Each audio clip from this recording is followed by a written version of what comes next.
মেয়েরা পর্দা করা ছবি ফেসবুকে দিতে পারবে কিনা? পর্দা করা ছবি যদি হয়, একদম সত্যিকারের পর্দা যদি হয়, নাক মুখ সব বন্ধ, তাহলে এটা ছবি ফেসবুকে দিলেই কিনা দিলেই কি, এটা দেওয়ার কি যুক্তি?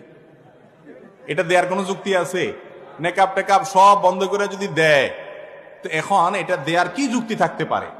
এটা দেওয়া উচিত না। ফেসবুক তো এখনো বাধ্যতামূলক করে নাই, করছে যে তোমরা ফেসবুকে প্রোফাইল পিকচারে ছবি দিতে হবে, না হলে তোমার অরিজিনাল ছবি না দিলে তোমার আইডি থাকবে না, এরকম তো বাধ্যতামূলক করে না। বাধ্যতামূলক করলে দরকার আইডি চালাবে না।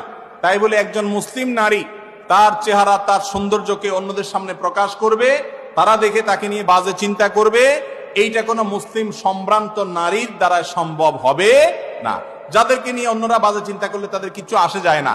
নিজের ইজ্জতের ব্যাপারে যারা এতটুকু আত্মসম্মান বোধ নাই, এই ব্যক্তির কথা ভিন্ন।